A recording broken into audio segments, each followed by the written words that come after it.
시제4호입니다. 첫 행에 환자의 용태에 관한 문제라고 명시되어 있습니다. 이 이야기는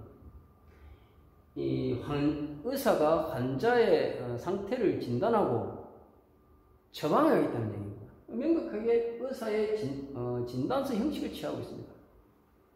그래서 이 뒤에 1에서부터 0까지의 숫자가 놓여 있는데 그게 뒤집혀 있습니다.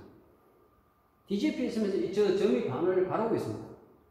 이건 무엇을 얘기해요? 이것을 하나의 숫자의 나열로 보지 마시고 하나의 그림으로 보시기를 바랍니다. 이건 그림이라고 보면 됩니다.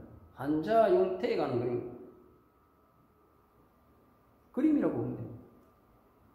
이건 뭡니까? 이 숫자는 질서의 세계죠. 질서의 세계가 뒤집혔다. 전복이죠, 전복. 앞서 시제 2호에서 내가 나의 아버지를 껑충 뛰어넘는 이 가치 전복, 조선이 망했다는 것을 행위 상징으로 보여주지 않습니까? 여기서 이 그림으로 전복된 뒤집힌 숫자로 다시 한번 설명하고 있습니다.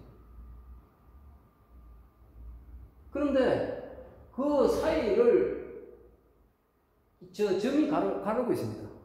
이 점이 뭐냐? 이상의 건축 기사의 축소 비율을 적용시킨 것입니다. 앞서 시제 1호의 1300만을 13인으로 표현한 것 같습니다. 이건 뭐냐? 가로 세로 1m, 1m짜리 일장기가 있다고 합시다. 그럼 그 일장기를 100대1로 줄이면 가로 세로 1cm, 1cm 일장기입니다. 그럼 그 가운데 소위 태양을 상징한다는 동그라미가 있죠. 그게 어떻게 되겠습니까? 아주 작아서 그 점을 갖겠죠. 그럼 한 1000대1로 줄이고 그러면 어떻게 됩니까? 점이 되는 거죠.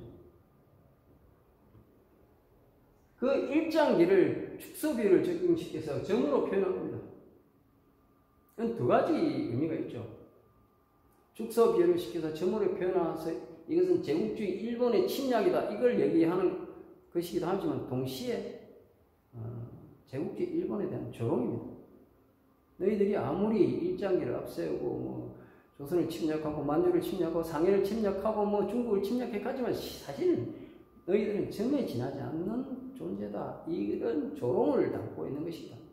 그래서 이 그림이 뭘 얘기하느냐? 질서의 세계인 조선을 침략해서 뒤집어 전복시켜서 망하게 하고 그리고 둘로 잘라 분열시켰다.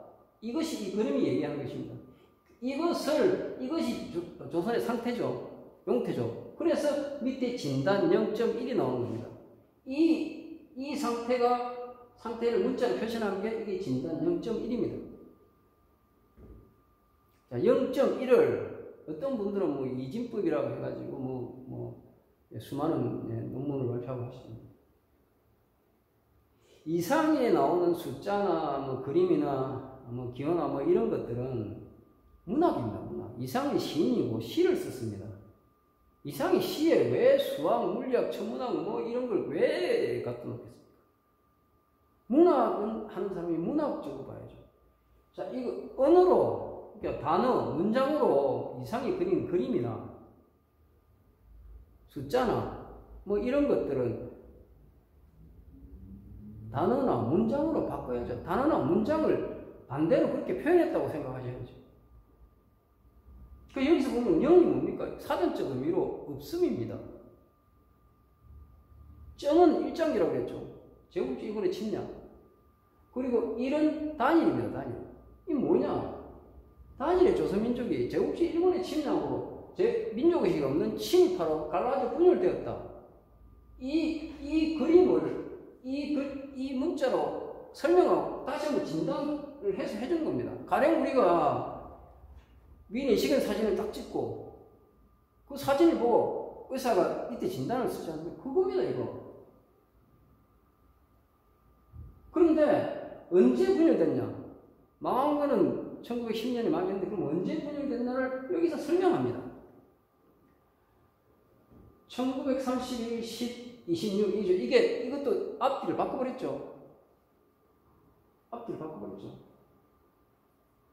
그래서 여기서 10월 26일 1931년 10월 26일을 얘기하는데, 그럼 1931년은 뭐냐?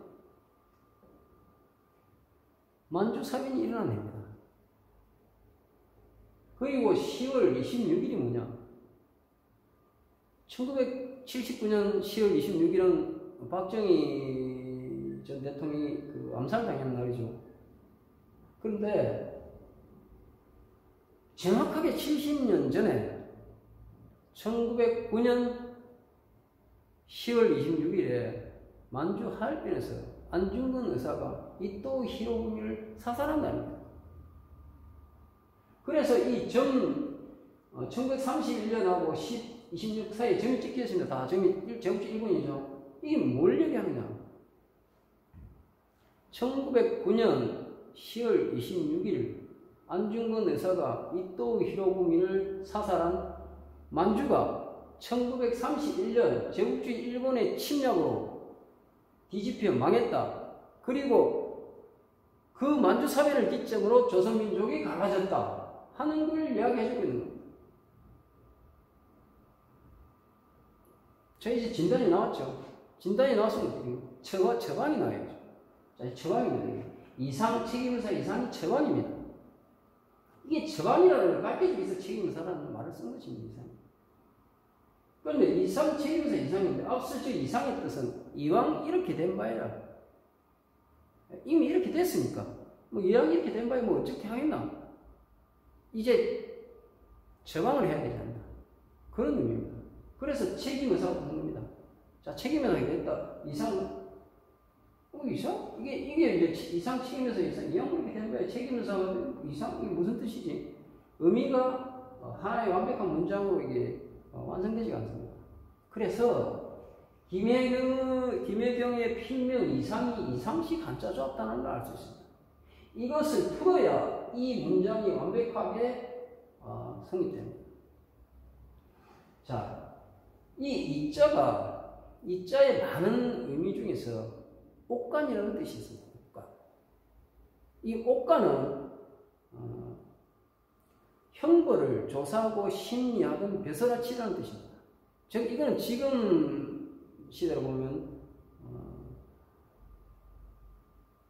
검사, 판사를 얘기하죠. 수사하고 뭐 재판하고 뭐 이런 개념입니다. 그런데 옛날에는 원님 재판이라고 해서 그냥 원님이 수사하고 범인을 잡아와서 재판하고, 뭐, 처단하고, 보정치는 그렇지 않습니까?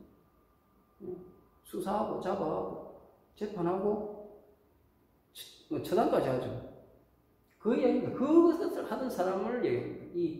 이가. 그리고 이 상에 또 어떤 의미가 있느냐. 곶집이라는 의미가 있습니다. 곶집. 이 곶집은, 우리 어릴 때 동네마다 하나씩 거의 있었는데, 상해를 만드는 집이 있습니다. 상해를 만드는 집. 즉, 상해를 만드는 집이기도 하고, 뭐, 창고이기도 하고, 뭐, 어떤 그런 동네 공동시설이기도 하고, 그런 형식의 상해 만드는 집입니다. 이게. 그래서, 이 상이라는 김혜경의 필명에 숨겨져 있는 뜻은, 형벌을 조사하고 심리해서 초상치게 하겠다. 즉, 무덤으로 보내겠다. 뭐, 죽여버리겠다. 멸망시키겠다. 이런 뜻입니다. 그런데 그건 누구냐? 이게 누구죠? 점이 다 찍혀있죠. 이 점이 일장이죠. 제국주의 일본이죠. 제국주의 일본의 형벌을 조사하고 심리해서 초상 무덤으로 보내버리겠다. 이게 김혜경의 필명 이상에 숨어있는 뜻입니다. 그래서 이 문장에는 제국주의 일본의 침략을 의미하는 점이 없습니다. 이것이 오감도 사호입니다.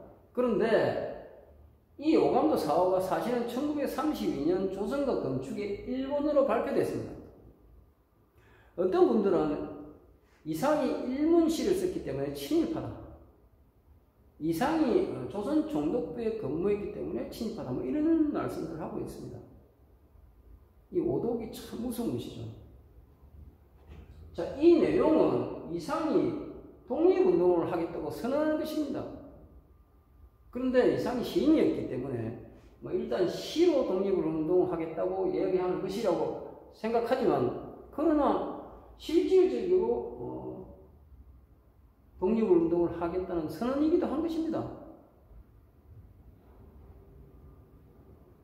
그런데 이런 내용이 이런 일문으로 썼다고 침입합니까? 이 당시 이상은 조선 총독부에 근무하고 있었습니다. 이것은 전쟁입니다, 전쟁. 왜 일문시로 썼느냐? 제국주의 일본의 식민사관의 정면으로 대항하는 것입니다. 이것은. 제국주의 식민사관이 뭡니까? 식민사관의 출발점이 여기 있지 않습니까? 조선과 일본은 같은 민족인데 일본은 천조 대신에 적자고 조선은 천조 대신에 서자다는 거죠. 이거는 조선시대의 그 서자차별 정책을 악랄하게 악용한 것입니다, 일본이.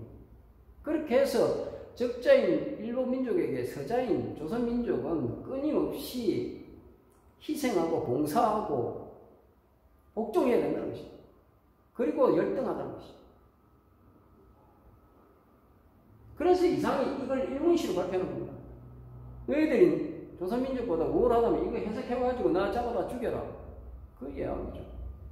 너희들은 죽었다 깨어나도 내 시를 일문시로 써서 보여줘도 해석하지 못할 것이다. 이 열등한 놈들아. 이렇게 얘기하는 것입니다.